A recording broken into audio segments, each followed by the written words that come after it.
영광의 박수 드리겠습니다. 우리 옆 사람하고 인사하겠습니다. 예수님 믿으면 꿈같은 일이 일어났습니다. 나를 통해 한 영혼을 구원했습니다. 내 영혼아 내가 새벽을 깨우리다. 큰 소리요. 우리가 교회입니다. 내가 빛과 소금 교회입니다. 할렐루야. 여러분 따라합시다. 말은 영입니다. 여러분이 말하는 걸 다른 사람이 듣지만 여러분도 들어요.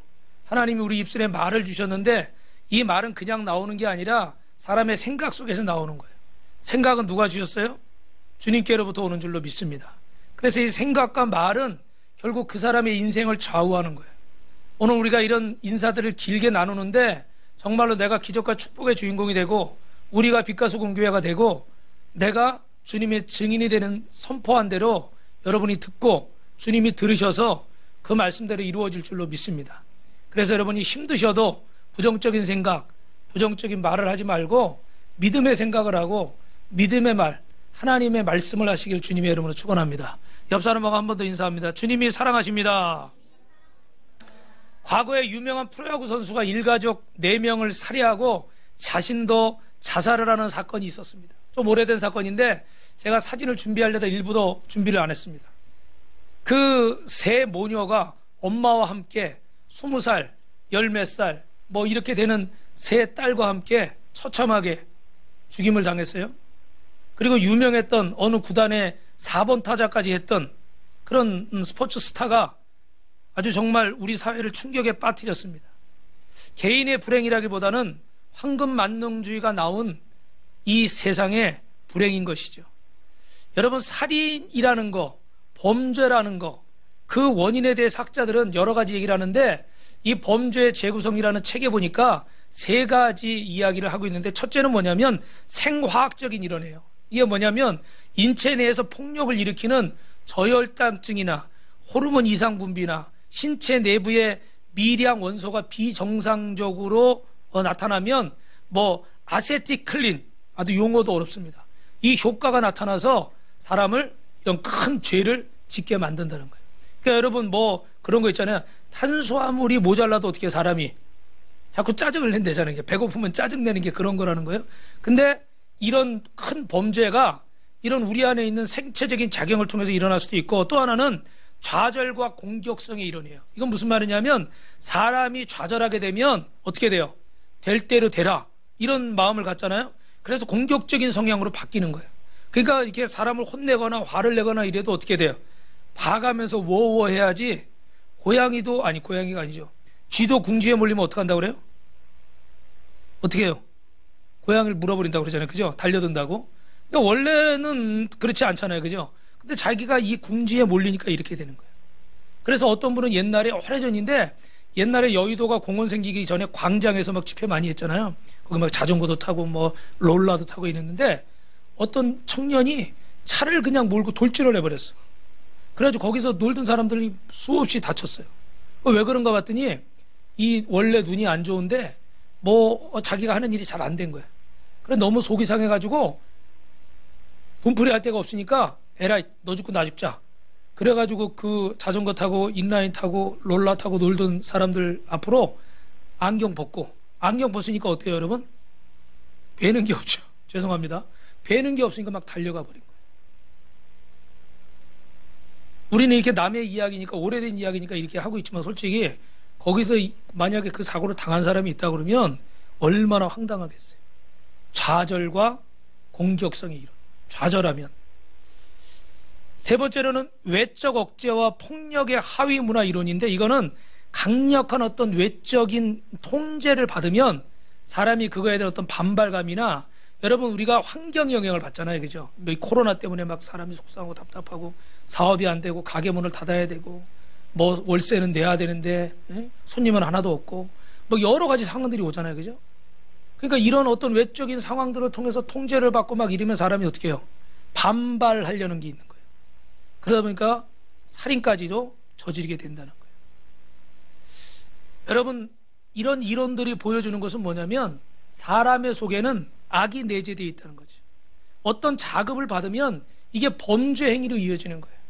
여러분 오늘은 여러분이 많이 해마다 보시는 패션 오브 크라이스트라는 영화인데 이 영화에서 특별히 베드로에 관한 부분을 오늘은 요약해 놓은 걸 여러분에게 보여드렸어요.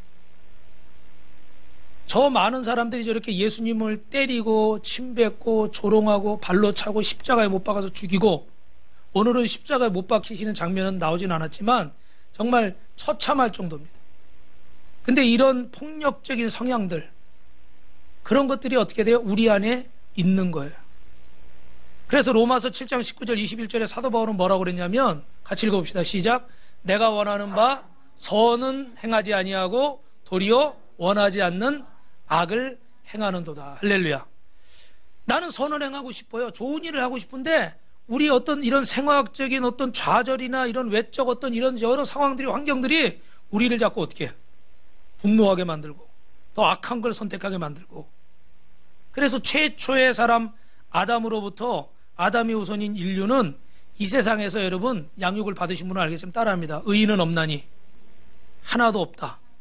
그래서 로마서 5장 12절에는 이러므로 한 사람으로 말미암아 죄가 세상에 들어오고 죄로 말미암아 세상이 이와 같이 모든 사람이 죄를 지었으므로 사망에 이르렀느니라. 그 한 사람이 누구예요? 바로 아담이죠. 이 아담의 원죄 때문에 우리가 원하든 원하지 않든 우리는 태어나면서부터 오리지널 신이라고 그러잖아요. 원죄를 가지고 태어나는 거예요. 이 악한 본성들이 있어서 어떤 주변의 환경이나 여건이나 상황만 돼버리면 이 악이 우리 안에서 발동을 하는 겁니다. 그래서 로마서 3장 10절에는 따라합니다. 기록된 바 의인은 없나니 하나도 없느니라. 여러분, 이렇게 멀끔하게 아주 잘생기시고 이쁘고 멋있고 다 이런 분들만 계신데 그럼에도 불구하고 어떻게 돼요? 의인은 없대요. 우리의 의인은 걸레와 누더기 같대요. 아, 이렇게 멀끔하게 잘 입었는데, 이렇게 이쁘게 화장을 했는데, 근데 의인이 하나도 없대요. 성경은 죄로 인해 타락한 인간의 살인을 저지른 사건을 많이 기록하는데, 여러분이 잘 아시는 가인은 그 동생이 의로운데 이 의로운 동생을 돌로 쳐 죽이는 인류 최초의 살인사건을 저질렀습니다. 또 다윗은 하나님을 참 경외하는 사람이고 우리가 좋아하는 사람이잖아요. 근데 그의 모습은 어떻습니까? 바세바라는 여인을 취하려고 자기 충신인 우리아를 어떻게 돼요? 죽였어요. 근데 그것도 그냥 죽였습니까? 얼마나 비열하게 죽여요? 자기 뜻대로 안 하니까 어떻게 돼요? 전쟁터에 내보내가지고 요압 장군한테 저 최전방에다 갖다 놓고 니들은 빨리 피해라. 그러니까 적진에 혼자 남은 거예요. 제일 끝에까지 가서. 혼자서 그 많은 적들을 이길 수 있을까요? 없는 거예요. 옆에서 동료들이 도와줘도 이길까 말까 한데 혼자 남겨놓고 다 뒤로 빠져버렸어. 얼마나 비열해요, 그죠? 그것도 자신의 충신을. 그리고 가장 무시무시한 살인은 오늘 여러분이 보신 이 영상처럼 바로 죄 없으신 하나님의 아들 예수 그리스도를 십자가에 못 박은 것입니다. 여러분, 성경은 헤아릴 수 없는 많은 범죄의 사건을 기록하고 있는데 그것은 사람이 누구나 알 것 없이 무서운 죄인이라는 거예요. 죄송하지만 저와 여러분도 어떤 이런 환경이나 이런 상황만 주어지면 누구 못지않게 이런 범죄를 저지를 수 있는 사람들일 수 있다는 겁니다. 여기 서 있는 목사도 마찬가지입니다. 저도 여러 가지 유혹이나 시험이나 범죄할 수 있는 여러 가지 일들이 제 눈앞에 있겠죠.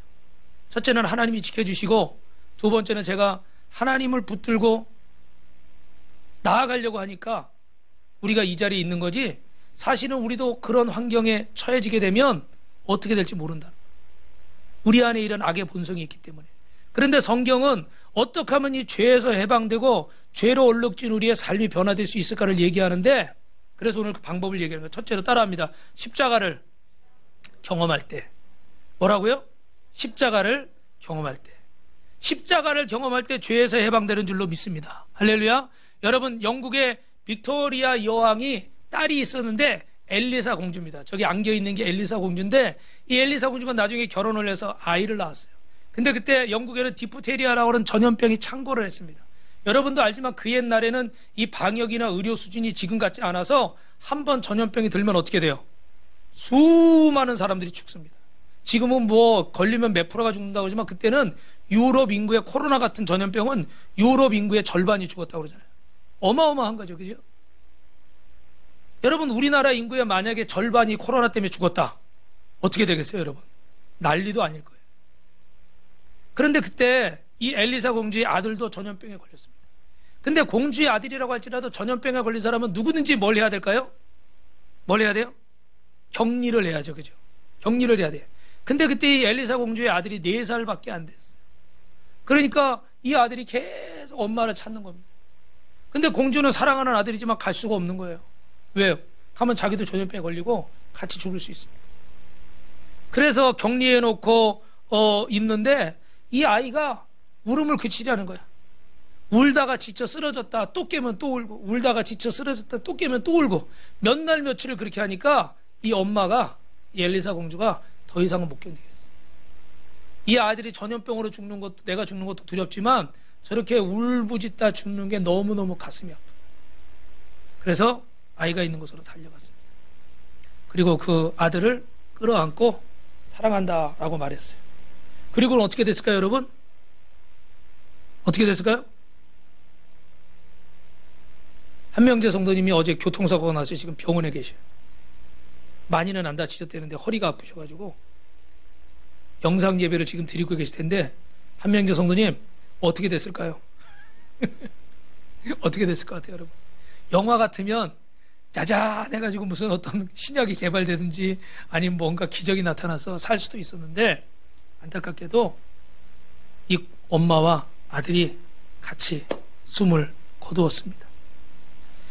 여러분, 우리는 이런 사랑을 볼 때 죽음을 두려워하지 않는 사랑, 놀라운 사랑, 여러분이 죽음을 두려워하지 않는 이 사랑을 경험할 때 모든 문제는 해결될 줄로 믿습니다. 그래서 엘리사 공주의 아들이 전염병에 걸린 것처럼 인류는 죄라는 전염병에 걸렸는데, 우리 십자가를 경험하면 이 모든 질병의 저주가 떠나갈 줄로 믿습니다. 로마서 6장 23절에 죄의 삭은 사망이라고 그랬고, 히브리서 2장 15절에 또 죽기를 무서워함으로 일생에 매어 종노릇하는 모든 자들을 놓아주려 하심이라 그랬어요. 무슨 노릇 한다고요? 따라합시다. 종노릇. 여러분, 저를 보십시오. 종노릇은 뭐예요? 끌려다니는 거예요. 그죠? 끌려다니는 거. 내 의지가 없고 내 자유가 없는 거예요. 오늘 여러분 이 자리에 하나님의 자녀로 나오신 줄로 믿습니다. 할렐루야. 종노릇 하면서 만약에 신앙생활 해야 된다, 군대 가면은 초코파이에 종노릇 하는 경우가 있어요. 옛날에는 먹을 게 없으니까 초코파이 준다고 교회 가서 예배드리다 예수님 믿고 그런 일들도 있었어요. 그런데 여러분, 우리가 물질의 종노릇하고 사람의 종노릇하고 권력의 종노릇하고 쾌락의 종노릇하고 질병의 종노릇하고 욕심과 욕망의 종노릇하며 살고 있지 않습니까? 끌려다니는 인생인 거예요. 이런 인생에는 자유와 기쁨이 없는 거예요. 뭐 물질적으로는 얼마나 풍성할지 모르고 외적으로는 환경이 얼마나 좋을지 모르겠지만 이런 인생에는 진정한 기쁨이 없어요. 모든 것이 풍성한 것 같은데도 불구하고 그 안에 구멍이 뻥 난 것처럼, 예수를 믿어도 십자가를 경험하지 않은 사람은 그 마음에 구멍이 뻥 난 것 같아요. 예배 시간에 이렇게 좀 재밌는 얘기하면 웃고 뭐 막 이렇게 하다 돌아가는 순간에 마음이 어떻게 뻥 채워지질 않아요. 왜? 십자가를 경험하지 않으니까. 대한민국에 1000만이 넘는 기독교인이 있다고 그러고 전 세계 70억 인구 중에 16억 정도가 캐톨릭을 포함해서 한 7억 정도가 개신교고 그리스도인이라고 하지만 그들 중에 십자가를 경험한 사람이 몇 명이겠습니까? 안타까운 것은 대부분은 십자가를 경험하지 못하고 몸만 왔다 갔다 하다 보니까 계속 종노릇하고 사는 거예요. 인생의 물질에 대한 가치관이 바뀌지 않고, 십자가 앞에 내 자존심을 내려놓지 않고, 내 생각을 내려놓지 않고, 내 아집과 고집을 그대로 똘똘 뭉친 대로 살아가니까 인생이 바뀌질 않는 거예요. 우리 오늘 봉준 씨가 그 소감문에 쓰면서 정말 교회 나오면 뭔가 달라지고 그래 새로운 기대를 하고 나오는데, 십자가를 경험하시기 바랍니다. 십자가를 경험해야 그 인생이 달라지는 거예요. 그런데 십자가를 경험하지 않고 발만 왔다 갔다 몇 번, 그런다고 여러분 그 인생이 달라질 수가 없어요. 물론 여러분이 예수를 믿으면 구원받는 줄로 믿습니다. 그런데 우리는 아직도 종노릇하고 있는 사람들이 있어요. 왜요? 십자가를 경험하지 못했기 때문에. 이사야 53장 5절 6절에 그가 찔림은 우리의 허물 때문이고 그가 상함은 우리의 죄악 때문이라. 그가 징계를 받음으로 우리가 평안을 누리고 그가 채찍에 맞음으로 어떻게 돼요? 나음을 입었도다. 우리는 다 양 같아서, 말씀이 안 나오네요. 이사야 53장, 우리는 다 양 같아서 그릇 행하여 각기 제 길로 갔거늘 여호와께서는 우리 모두의 죄악을 그에게 뭐 하셨도다? 담당시키셨도다. 할렐루야. 여러분, 우리의 모든 죄를 주님께서 십자가에서 담당하신 줄로 믿습니다. 그런데 그 앞에 뭐라고 되어 있어요? 우리는 다 양 같아서 그릇 행하여. 죄송합니다. 우리가 누구예요? 저와 여러분이에요. 다 양 같아요. 양은 어때요? 착하기는 하지만 좀 어리석고 부족한 부분이 많잖아요. 그죠? 그래서 그릇 행하여. 잘못 생각해서 각기 제 길로 가버리는 거예요. 십자가를 경험하고 주님이 가신 길을 따라가야 되는데 우리가 좀 연약하고 미련해서 각기 자기 생각대로 자기 가고 싶은 대로 가버려요. 그래서 신앙생활을 1년을 하고 10년을 하고 20년을 해도 정말 주님 앞에서 내가 구원받은 자라는 확신이 없고 정말 예수 믿고 내 인생에 뭐가 달려든다고 물으면 대답할 말이 없고 당신은 주님을 위해서 무엇을 손해봤고 당신은 주님을 위해서 어떻게 살았냐고 말하면 할 말이 없어요. 쥐구멍을 찾고 싶어요. 다행히 그렇게 느끼기라도 하고 다행히 그렇게 찔리기라도 하면 그건 감사한 거예요. 왜? 변화될 수 있는 기회가 있는 거니까. 그런데 여러분 죄송하지만 대부분의 사람들은 이런 느낌조차도 없이 그저 복 받으려고 교회 문턱을 왔다 갔다 할 뿐이지 십자가를 경험하지 못하는 거예요. 하나님이 예수님을 우리 구주로 주신 것은 우리를 긍휼히 여기시고 따라합니다. 사랑하시기 때문입니다. 우리 옆에 성도님하고 인사합시다. 하나님이 사랑하십니다. 그래서 에베소서 2장 4절에 긍휼에 풍성하신 하나님이 우리를 사랑하신 그 큰 사랑을 인해서 라고 말씀하셨고 요한복음 3장 16절에 여러분이 잘 아시죠? 같이 읽어볼까요? 시작. 하나님이 세상을 이처럼 사랑하사 독생자를 주셨으니 이는 저를 믿는 자마다 멸망하지 않고 영생을 얻게 하려 하심이라. 하나님은 저와 여러분이 죄악 가운데 하나님께 불순종하고 하나님을 원수같이 여기며 대적했을지라도 그래서 그 죄로 인해서 영원한 형벌을 받을 것 같아도 하나님은 그 모습을 보지 못해서 안타까워서 우리를 구원하시고 독생자를 보내신 줄로 믿습니다. 비교하기는 어렵지만 자녀가 분명히 하지 말라고 그랬는데 안 해야 되는데 잘못된 길을 가고 잘못된 선택을 하는 거예요. 그런데 분명히 하지 말라고 그랬고 말을 안 듣고 고집스러운 길을 가는 거예요. 그런데 다른 사람은 그래 한번 당해봐라. 한번 좀 겪어봐야지 정신 차리지. 그리고 지나갈 수 있을지 모르지만 부모는 그럴 수가 없어요. 분명히 본인이 잘못 선택하고 잘못 생각하고 잘못한 것인데도 불구하고 부모는 가서 그 대가를 다 치르고라도 그 자식을 건져오고 싶은 거예요. 육신의 부모도 그러한데 영의 부모 되신 우리 하나님 아버지는 저와 여러분의 실수와 잘못으로 잘못된 판단으로 잘못된 생각으로 그러했을지라도 주님은 여러분이 주님 앞에 나와 구원받도록 기꺼이 십자가를 지시고 우리를 위해서 물과 피를 다 쏟으시는 분인 줄로 믿습니다. 그래서 이제 그 예수님을 나의 구주로 영접하고 이제 주님 나와 영원토록 동행해 주옵소서. 내 인생의 주인이 되어 주옵소서. 주님을 하나님의 아들로 인정하라고 그분을 믿으면 로마서 4장 5절에 보니까 따라합니다. 우리의 믿음을 의롭게 여기셨다. 여러분 이 말씀이 참 중요해요. 주님이 우리의 믿음을 의롭게 여기셨는데 여러분 여기 컵이 있어요. 여기를 보세요. 이걸 내가 어디 가서 이렇게 가져왔더니 이걸 딱 가지고 있으니까 이걸 딱 보시고 주님이 귀하다 의롭다 이렇게 말씀하시는 게 아니라 이걸 내가 어디서 만들어 온 게 아니야. 이 구원이라는 거는 주님이 나에게 선물로 주신 줄 믿습니다. 그래서 나는 이걸 받았고 믿음을 가지고 하나님 감사해요. 저 예수님 믿을게요. 앞으로 일평생 예수님 믿으며 살다가 주님 부르실 날 갈게요. 그리고 믿음을 딱 소유한 거예요. 정 목사님 믿음을 딱 소유했어요. 네. 그러니까 어떻게 해야 돼요? 이게 원래 내 거예요? 주님 거예요? 원래 주님 거예요. 나는 한 게 없어요. 그냥 주님이 주셔서 받아서 내가 이걸 간직했을 뿐이야. 그런데 주님은 이걸 간직하고 있다고 내가 너를 의롭다고 여기노라. 할렐루야. 처음에 뭐라고 그랬어요? 우리는 의롭다고 그랬어요? 의롭지 못하다고 그랬어요? 의인은 없나니 하나도 없었어. 근데 주님이 이 믿음을 주시고 나는 그냥 받아서 가지고 있는 것밖에 없는데 날 보시고 야, 너 믿음 있네? 너 의롭네? 내가 너를 축복하노라. 할렐루야. 이거 좀 이상하잖아요. 그렇죠? 각본이 좀 이상해. 그죠? 너무 이치에 안 맞아. 내가 어디 가서 이걸 막 땀 흘려가지고 땅 파가지고 어디 가서 막 저 시발레야 솔트 소금 캐듯이 저 어디 가서 가져왔어야 되는데 그냥 주신 거 받았을 뿐이에요. 그렇게 들고 있었을 뿐이야. 그래 나를 의롭다고 하지. 할렐루야. 여러분, 이게 하나님의 은혜예요. 이게 십자가의 은혜예요. 믿으시면 아멘. 그런데 저와 여러분이 십자가의 은혜를 경험하지 못하니까 이 주신 거 있는 줄도 모르고 매일 이렇게 덮어놓고 한숨 쉬고 고민하고 죽을까 살까 할까 말까 포기할까 매일 낙심했다. 매일 좋았다.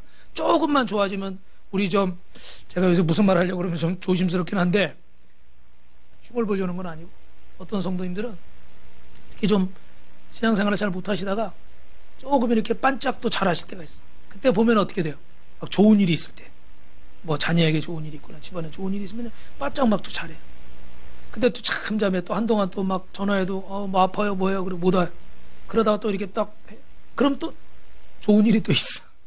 그래서 조금만 좋은 일이 있으면 좀 업돼가지고 막 신앙생활도 막 하려고 그러다가 조금 막 잠잠해지고 그냥 좀 뭐라 그러나요? 그 좀 무미건조하게 이렇게 흘러가 버리면은 그냥 또 깔아앉아 버리고 그런 분들이 있어요. 저도 그런 모습이 있고. 그런데 여러분, 주님이 우리 안에 십자가의 은혜를 주신 줄 믿습니다. 이게 지금 내 안에 있어요. 여러분이 이걸 덮어놓고 이걸 경험하지 못해서 이걸 마시지 못하고 아직도 목마르다고 그러는 거예요. 이걸 주님이 나한테 주셨기 때문에 마시기만 하면 시원하고 갈증이 해소가 되는 거예요. 믿으시면 아멘. 근데 이 십자가를 경험을 못하는 거예요. 근데 억울한 건 뭔지 아세요? 여러분, 저를 보세요. 고개 숙이지 마시고 저를 보세요. 억울한 건 뭔지 아세요? 이거 내가 들고 있는데 사용을 못하는 거야. 차라리 이게 멀리 가 있거나 남의 집에 가 있어서 나하고 상관없어 목말라 죽어도 억울하지 않아요. 그렇죠 여러분? 이해되죠? 근데 이거 주님이 나한테 주셨어. 내 거야. 그냥 갖다 마시기만 하면 돼. 근데도 목이 말라 죽어요. 여러분, 자녀가 물을 옆에다 두고 있는데 목말라 죽는다 그러면 여러분 어떡하시겠어요? 얼마나 속 터지겠어요? 얼마나 속상하겠어요? 할렐루야, 할렐루야, 할렐루야. 주님이 우리에게 십자가를 주셨어요. 그런데 이 십자가를 내 것으로 경험하지 못하고 그냥 덮어두고 계속 목마르다, 힘들다 그래, 괴롭다 그래, 어렵다 그래. 그래서 이 십자가를 경험하지 못하고. 사랑하는 성도 여러분, 눈물이 흐르면 흐르는 눈물로 기도하고 가슴이 아프면 가슴을 치며 기도하십시오. 오늘 주님께서 여러분을 긍휼히 여기시고 보혈의 피로 모든 죄를 씻어주실 줄로 믿습니다. 여러분의 모든 죄를 이 십자가를 통해서 동이 서에서 몽교처럼 옮겨주실 줄로 믿습니다. 옆 사람하고 인사합시다. 기도의 자리로 나옵시다. 예배의 자리로 나옵시다. 여러분, 두 번째는 따라합니다. 십자가의 의미를 더 깊이 알 때 변화의 축복을 경험합니다. 여러분, 주보에 설교 노트 있으시죠? 십자가의 의미를. 성도에게 있어서 십자가는 단순히 죄인의 구원받는 것만 의미하는 것이 아니라 예수를 믿은 다음에 내가 그리스도와 함께 십자가에 죽는 것입니다. 십자가의 의미가 뭐라고요? 내가 그리스도와 함께 십자가에 죽는 것입니다. 우리 갈라디아서 2장 20절 말씀 같이 읽어보겠습니다. 시작. 내가 그리스도와 함께 십자가에 못 박혔나니 그런즉 이제는 내가 사는 것이 아니고 오직 내 안에 그리스도께서 사시는 것이다. 이제 내가 육체 가운데 사는 것은 나를 사랑하사 나를 위하여 자기 자신을 버리신 하나님의 아들을 믿는 믿음 안에서 사는 것이다. 할렐루야. A.W. 토저라는 목사님은, 신학자는 십자가에 못 박혀라 라는 책을 썼는데, 여기에 보면 사도 바울은 예수님을 믿는 자신은 예수님과 함께 십자가에 못 박혔다고 고백하고 있어요. 그냥 여러분, 예수는 그냥 믿는 게 아니라 예수님이 십자가에 못 박힌 것처럼 내가 십자가에 똑같이 못 박히고 예수님이 십자가에 부활하신 것처럼 내가 부활하는 것인 줄로 믿습니다. 할렐루야. 그러니까 이거 다른 동네 얘기가 아닌 거예요. 다른 나라 얘기가 아닌 거예요. 지금 나에게 현실로 이루어지는 거예요. 근데 우리는 2000년 전에 예수님이 십자가가 나를 위한 십자가라고 고백을 하면서도 주님이 고난당하신 것처럼 고난당하지 않고 주님이 기적을 체험한 것처럼 기적을 체험하지 않습니다. 성경에 나오는 기적은 단순히 그냥 다른 이야기일 뿐이고 내 인생은 다른 거예요. 그래서 병든 자에게 손을 쥐든 나으리라 그랬으면은 이것이 나에게도 일어날 줄로 믿어야 되는데, 입으로는 아멘 하면서도 마음으로는 어떻게 돼요? 못 믿는 거예요. 여러분, 부끄럽지만 저도 어떨 때는 이렇게 기도를 해드리는데 제 마음에 믿습니다 그러고 기도는 하지만 확신이 없을 때가 있어. 이 정말 나을까? 그리고 또 특히 어떨 때 더 부정적인 얘기를 들었을 때, 우리 김찬희 성도 오늘 그 중국에서 딸이 왔다고 지금 예배를 못 왔는데 그 고관절 이렇게 기도 제목이 수술하지 않고 고관절 나올 수 있게 해주십시오. 지금 연골이 이쪽이 뭐 다 이렇게 달았는데, 근데 그냥은 기도해요. 근데 어느 날 병원 갔다 왔더니 의사가 연골이 다 없어져가지고요, 이게 뼈끼리 닿는다고 이거 수술 안 하면 걷지도 못한다고 그러고요, 뭐라고 얘기를 해. 그럼 제가 기도해 드리려고 그러면 믿음이 있어요, 없어요? 믿음이 절로 다 도망가 버렸어. 차라리 그 얘기를 안 들었으면 주여 믿습니다 이러고 기도를 할 텐데, 이런 얘기를 막 들으니까 아이고 수술해야 되겠구나, 아유 이거 어떻게, 이런 생각이 먼저 드는 거예요. 여러분 이해돼서 무슨 말인지?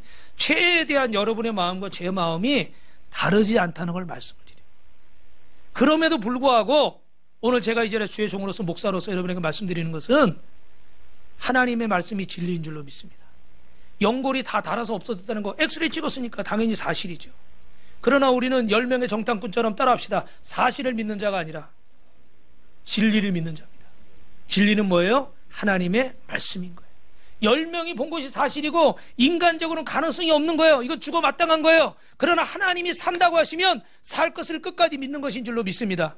그리 아니하실지라도 풀무불에 들어갔던 하나냐, 미사엘, 아사라가 2000도가 넘는 풀무불에 들어가서 불타 죽을 것인데도 불구하고 하나님이 우리를 지켜주실 것입니다. 근데 거기서 끝이 아니에요. 그러나 그리 아니하실지라도 하나님은 우리를 사랑하십니다.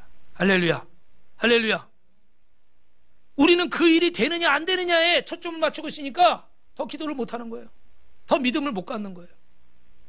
십자가에서 내가 죽어지고 내 의지와 내 생각과 내 경험이 죽어져야 되는데, 내 혼에서 이 경험과 내 의지가, 내 생각이 자꾸 나와서 하나님 말씀보다 앞서버리는 거예요. 이렇게 말씀을 듣고 막 믿음이 생기는 것 같아도 결국은 또 돌아서서 내 경험, 내 지식, 내 생각이 또 앞에 다 가로막는 거예요. 그래서 믿음으로 행하고 싶고 순종하고 싶다가도 인간적인 생각들이 막 가로막는 거예요. 할렐루야. 사도 바울은 로마서 6장에 무릇 그리스도 예수와 합하여 세례받은 우리는 그의 죽으심과 합하여 세례받은 줄을 알지 못하느냐.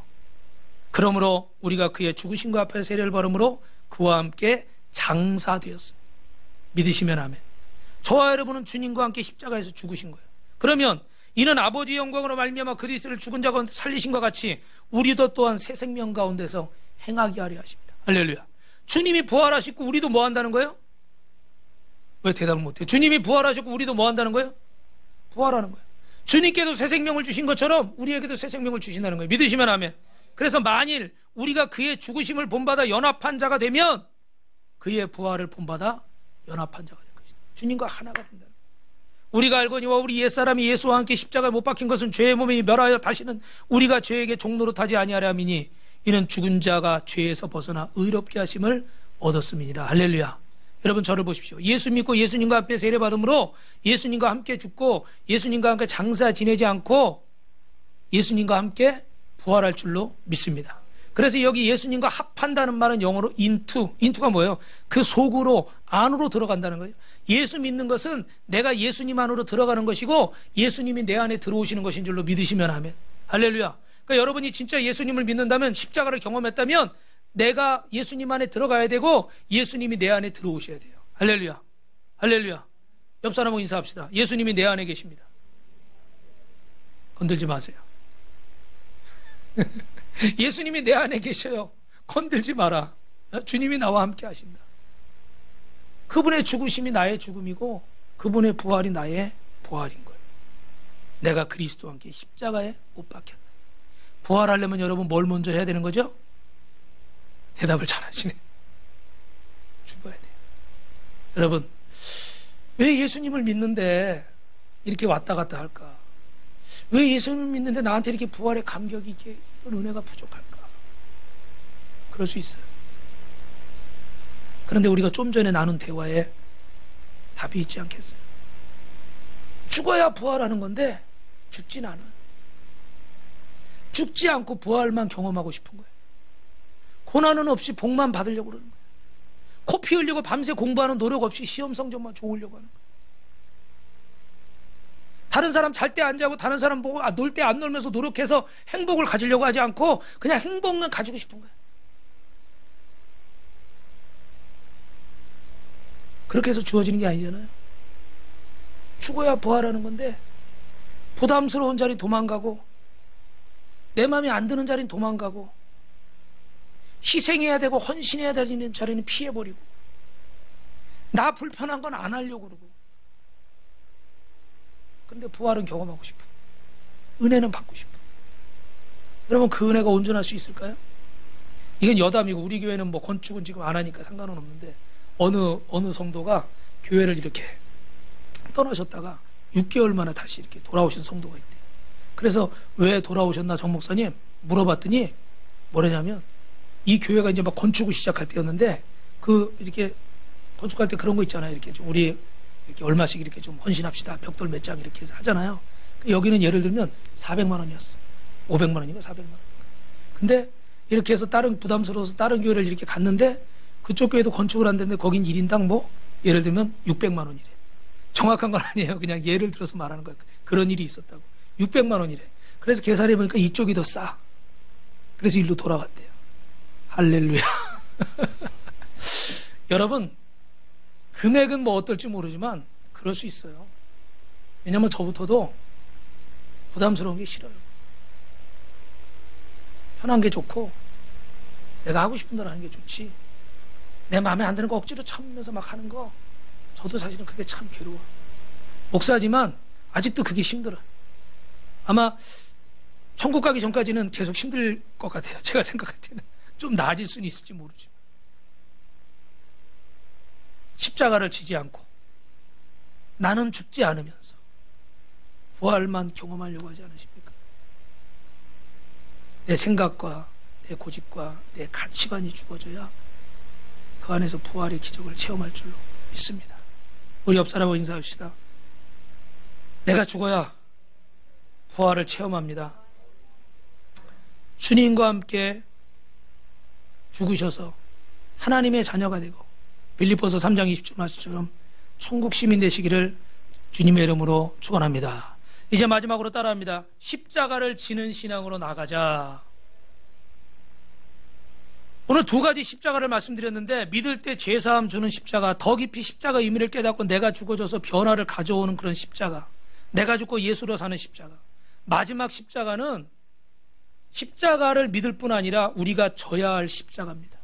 여러분, 십자가를 진다는 것은 예수님께서 우리 위해 십자가에서 고난을 받으셨던 것처럼 예수 믿는 우리가 예수님 위해서 감당해야 할 십자가의 고난이 있어요. 빌립보서 1장 29절 말씀 같이 있습니다. 시작. 그리스도를 위하여 너희에게 은혜를 주신 것은 다만 그를 믿을 뿐 아니라 또한 그를 위하여 고난도 받게 하심이라. 예수 믿을 때 우리에게 십자가가 지워지고 필연적으로 받아야 할 고난이 따라올 줄로 믿습니다. 그 두 가지 고난인데 여러분 따라합니다. 믿음을 지키기 위한 고난.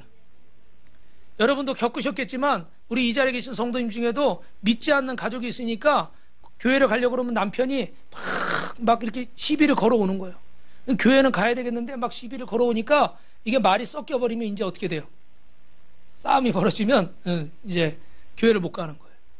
여러분, 가족 때문에 남편이나 아내가 그럴 수도 있고, 또 부모님이 믿음이 없으면 그럴 수도 있고, 자녀가 믿음이 없어서 오히려 부모에게 어떻게 또 막 그렇게 할 수도 있겠죠. 그래서 여러분, 예수님을 모르던 사람이 이렇게 예수님을 믿으려고 하면 여러 가지 핍박들이 오게 되는 거예요. 우리가 믿음으로 이렇게 예배 드리려고 그러면 여러 가지 상황들이 막 생겨버리는 거예요. 그런데 그럴 때 여러분, 오늘 제자들도 이런 핍박을 받았지만 이 핍박 속에서 오히려 기뻐한 줄로 믿습니다.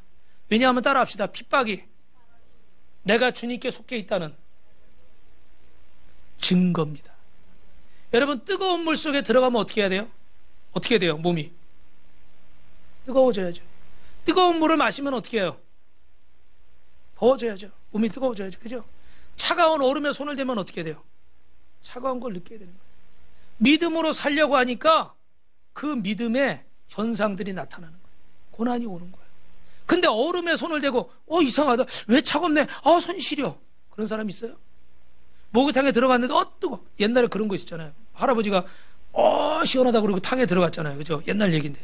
그래서 할아버지 시원해? 정말 시원해? 진짜 시원해. 들어와봐. 그래서 얘가 아무 생각 없이 들어갔는데 어때요? 뜨거워. 그러고 나왔잖아요. 그리고 뭐라 그래요? 용서하십시오. 세상에 믿을 놈 하나도 없네. 그랬대잖아요. 그죠? 뜨거운데 들어갔으면 당연히 뜨거운 거예요. 믿음으로 살려 하니까 그 믿음의 고난이 오는 거예요. 여러분, 우리 지금은 한란악 하셨지만 우리 그 의사, 바보 의사라는 우리 안수현 씨, 그 젊은 의사인데 정말로 이 환자들을 위해서 최선을 다하고 자기 쉬는 시간에도 가서 일부러 그 환자 병실 찾아가서 기도해주고 위로해주고 복음 전해주고 정말 그 하루가 그냥 24시간 이상인 것처럼 살았던 그런 분이에요. 근데 이 분이 그 앞에 쓰는 그 호처럼 쓰는 게 뭐냐면 스티그마가 뭐냐면 헬라어로 흔적이라는 말이에요. 흔적. 사도 바울이 내 몸에 그리스도의 스티그마가 있다, 흔적이 있다 그랬잖아요. 그래서 이 안수현 씨도 나는 그리스도의 흔적, 내 안에 그리스도의 흔적이 있다, 십자가의 흔적이 있다. 할렐루야. 그래서 날마다 정말 주님의 사랑을 전하다가 젊은 나이에 주님의 부르심 받았어요. 제가 이분을 잘은 모르지만 책으로 읽기로는 이분은 죄송합니다, 어떤 분이 70, 80평생 산 거 이상으로 더 값지게 살다가 주님의 부르심을 받은 줄로 믿습니다. 자신의 모든 시간과 내가 의사가 된 이 사명과 이 모든 목적이 이 죽어가는 영혼들을 살리고 주님을 전하는 거, 주님 앞에 인도하는 거, 이게 그의 인생의 목적이었어요. 그래서 시간을 쪼개고 상황을 쪼개서 환자들 생일까지 챙겨가면서, 무슨 의사가 환자들 생일을 챙겨요? 근데 일부러 주님의 사랑을 전하고 복음을 전하요. 정말 하루를 낭비하지 않고, 저도 이 얘기하면서 부끄러운데 하루를 낭비하지 않고, 여러분이 못 읽으신 분이 있으면 꼭 한번 읽어보십시오. 그래서 그리스도의 흔적이 그 안에 있었어요. 여러분, 믿음을 지키기 위한 고난이 있습니까? 내가 주님께 속해 있는 것임을 증명하는 것으로 믿으시고 하나님 앞에 감사로 승리하시길 주님의 이름으로 축원합니다. 마지막 두 번째는요, 이 복음을 전하기 위한 고난이 있는 거예요. 뭐라고요? 복음을 전하기 위해서. 여러분, 마태복음 28장 18절부터 20절 말씀 같이 할머니 있습니다. 시작. 예수께서 나와 일러 가라사대 하늘과 땅의 모든 권세를 내게 주셨으니 그러므로 너희는 가서 모든 족속으로 제자를 삼아 아버지와 아들과 성령의 이름으로 세례를 주고 내가 너에게 분부한 모든 것을 가르쳐 지키게 하라. 볼지어다 내가 세상 끝날까지 너희와 항상 함께 있으리라 하시니라. 할렐루야. 복음을 전하는 자에게 주님이 함께 하실 줄 믿습니다. 근데 복음을 전하려고 그러면 여러 가지 연단과 고난과 어려움들이 있는 거예요. 저는 이번 주에도 이렇게 전도를 했는데 그 전도를 하다 보면 거절당할 때도 많이 있고 기분 나쁠 때도 많이 있어요. 근데 여기 그 참 감사한 거는 우리 그 화요일 날 우리 아는 목사님 교회 가서 이렇게 전도를 하게 되는데 그 주변이 다 그 뭐 이케아도 있고 코스트코도 있고 막 이런데 완전히 다 그냥 사무실인 거예요. 그리고 상가고. 그런 데는 이렇게 가서 전도를 하려고 해도 어떻게 될까요? 됐어요. 왜? 손님 받아야 되니까. 말 걸기가 어려워. 예. 그런데 그래서 기도를 하고 2층 3층으로 일부 올라가서 조용한 데를 찾아갔어요. 그랬더니 뭐 눈썹 해주는 데도 있고 여자들 피부샵이 그렇게 많아. 여자들은 피부에 관심이 그렇게 많은 거예요. 그래서 눈썹 해주는 데 가가지고 여기 머리에 좀 숱이 있어 보이게 문신도 해주냐니까 그건 또 안 한대. 딴 데 가서 하라고 그러더라고요. 그래서 이렇게 사무실을 찾아다녔는데 여러분 보시는 것처럼 참 감사한 거는 40대 50대 뭐 거기 세무사도 저 안에 있고요, 공인중개사도 있고요, 또 무역회사 사무실도 있었어요. 근데 이 또래 남자분들이 참 뻑뻑하잖아요, 그죠? 아이들이나 할머니 할아버지들은 좀 얘기를 잘 들어주지만 특히 이 나이의 분들은 아주 고집이 세고 남의 얘기 안 듣고 됐어요 이러는 분들이에요. 무시하는 분들. 근데 그날 참 신기하게도 하나님이 은혜를 주시는데 이렇게 이분들이 순한 양처럼 제 말을 듣는 거예요. 그리고 손을 잡고 영접 기도를 하는데 하나님 저는 죄인입니다. 제가 여러 번 말씀드렸지만 저는 진짜 그 말이 하기 어려울 것 같아요. 누가 나를 길에서 붙잡고 하나님 저는 죄인입니다. 오랜 세월 방황하다 이제 돌아옵니다. 내가 뭘. 이게 안 나올 것 같아요. 근데 정말 신기하게 따라하더라. 할렐루야. 그리고 영접 기도까지 다. 그래서 그 목사님 그 교회 이름이 선한길 교회인데 여기 상가 211호에 선한길 교회가 생겼으니까 꼭 한번 오시라고 전도를 했어요. 할렐루야. 여러분 이렇게 저기 이렇게 우리 사모님하고 같이 나와 있는 사진은 우리 여러분이 기도해 주시는데 우리 오은숙 성도님이라고 오랫동안 저희가 알고 지내고 함께 하시는 분인데 지금 암에 걸리셨어요. 그래서 우리가 이번 주부터 지난주부터 기도를 하고 있는데 오늘 오시라고 이렇게 계속 초대를 하고 있어요. 영접 기도까지 하고 복음을 전했는데 여러분들이 이분이 하나님을 만나고 기적을 체험할 수 있도록 기도해 주시기 바랍니다. 할렐루야. 그래서 이렇게 복음을 전하다 보면 거절을 당할 때도 있고 무시를 당할 때도 있고 핍박을 받을 때도 있어요. 그러나 따라합시다. 전도는 은사가 아닙니다. 예수님이 은사가 있어서 우리에게 복음을 전하신 것이 아니라 천국 복음을 전파하는 것이 주님의 사명이신 거예요. 오늘 저와 여러분도 이 복음을 전하는 게 우리의 사명이 되어야 될 줄 믿습니다. 그래서 여러분에게 이런 사진들을 보여주고 이 말씀을 드리는 것은 여러분들도 여러분의 삶의 자리에서 복음의 증인이 되라고. 비록 무시당할 때가 있고 또 고난받을 때가 있고 어려움 당할 때가 있지만 여러분, 복음을 전하는 자에게, 십자가를 지는 자에게 하나님의 은혜가 기적이 나타날 줄로 믿습니다. 이 고난 주간을 맞이하면서 여러분, 두 분의 목사님 이야기라고 말씀을 마칠게요.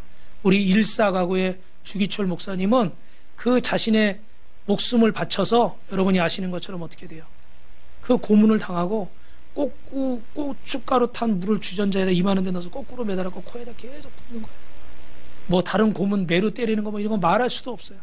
그런데 일사가고 어떻게 돼요? 한 번 죽는다, 두 번은 죽지 않는다.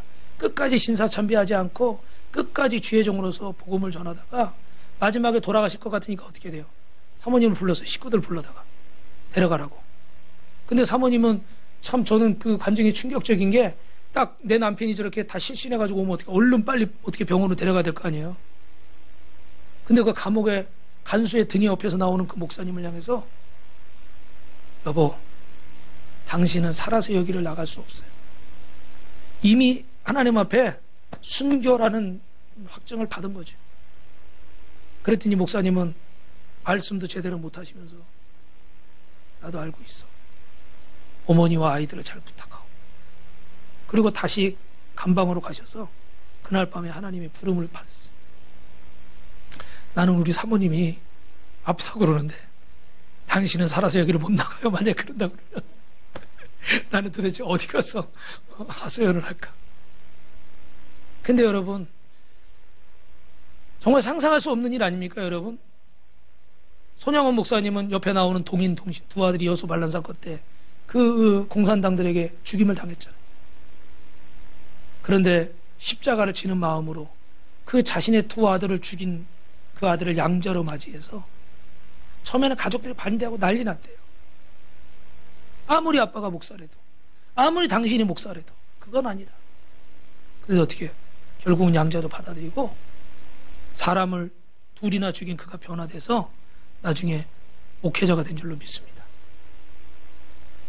세상은 아무리 뭐라고 말해도 우리 주님이 십자가를 진 것처럼 우리도 십자가를 지고 주님의 부활을 경험하라고 우리를 부르신 줄로 믿습니다. 여러분, 이 한 주간 동안 주님의 십자가를 경험하시기 바랍니다. 십자가에서 주님이 죽으신 것처럼 여러분도 죽으시기 바랍니다. 그리고 이제는 이 십자가를 증거하는 자가 되시길 바랍니다.